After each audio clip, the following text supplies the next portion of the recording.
Halo teman-teman semua, selamat pagi, salam sehat, salam sukacita, dan salam damai sejahtera. Haleluya. Kiranya kesehatan diberikan kepada teman-teman semua, kiranya kekuatan selalu ada dalam kehidupan teman-teman semua. Nah, pembacaan Alkitab hari ini terambil di dalam Kisah Para Rasul pasal yang kedua, ayat pertama sampai dengan ayat yang ke-47. Yuk kita mulai.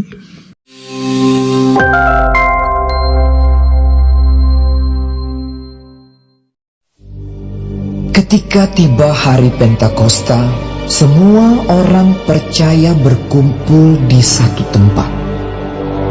Tiba-tiba turunlah dari langit suatu bunyi seperti tiupan angin keras yang memenuhi seluruh rumah di mana mereka duduk.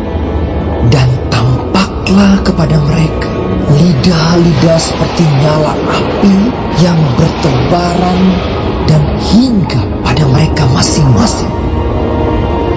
Maka penuhlah mereka dengan Roh Kudus. Lalu mereka mulai berkata-kata dalam bahasa-bahasa lain, seperti yang diberikan oleh Roh Kudus itu kepada mereka untuk mengatakannya. Waktu itu di Yerusalem, diam orang-orang Yahudi yang saleh dari segala bangsa di bawah kolong langit. Ketika turun bunyi itu, berkerumunlah orang banyak. Mereka bingung karena mereka masing-masing mendengar rasul-rasul itu berkata-kata dalam bahasa mereka sendiri. Mereka semua tercengang-cengang dan heran, lalu berkata, "Bukankah mereka semua yang berkata-kata itu orang Galilea? Bagaimana mungkin kita masing-masing mendengar mereka berkata-kata dalam bahasa kita sendiri, yaitu bahasa yang kita pakai di negeri asal kita? Kita orang Partia, Media, Elam, penduduk Mesopotamia, Yudea dan Kapadokia, Pontus dan Asia, Frigia dan Pamfilia, Mesir dan daerah-daerah Libya yang berdekatan dengan Kirene, pendatang-pendatang dari Roma, baik orang Yahudi maupun penganut agama Yahudi, orang Kreta dan orang Arab.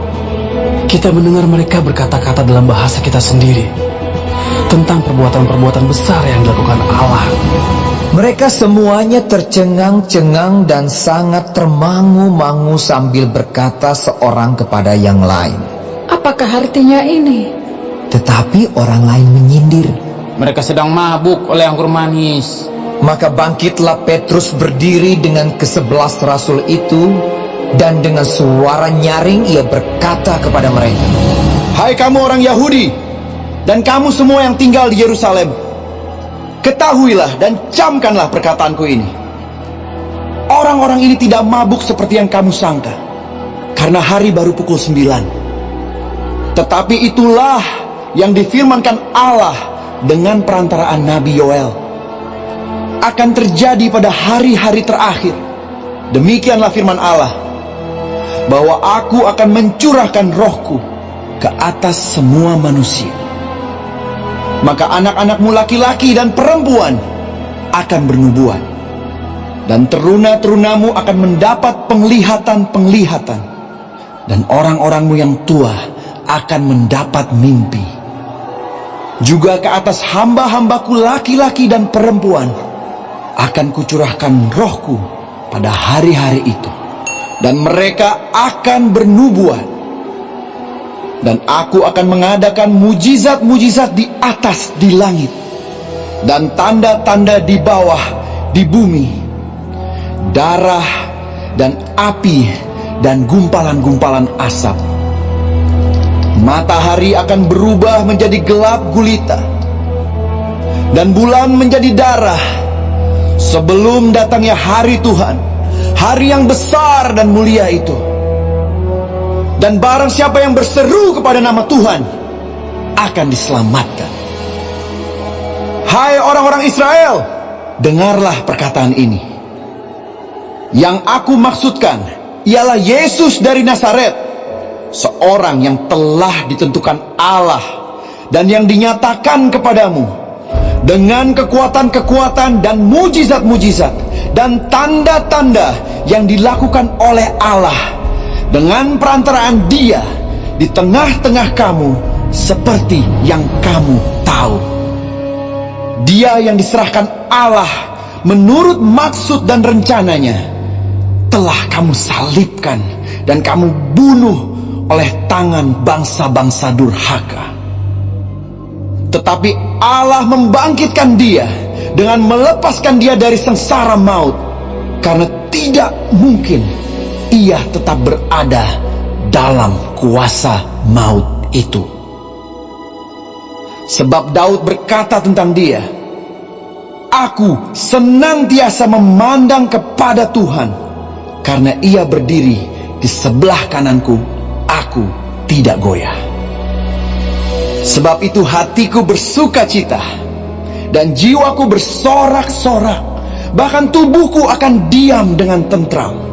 Sebab Engkau tidak menyerahkan aku kepada dunia orang mati, dan tidak membiarkan orang kudus-Mu melihat kebinasaan.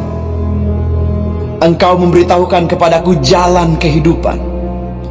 Engkau akan melimpahi aku dengan sukacita di hadapan-Mu. Saudara-saudara, aku boleh berkata-kata dengan terus terang kepadamu tentang Daud, bapa bangsa kita. Ia telah mati dan dikubur, dan kuburannya masih ada pada kita sampai hari ini.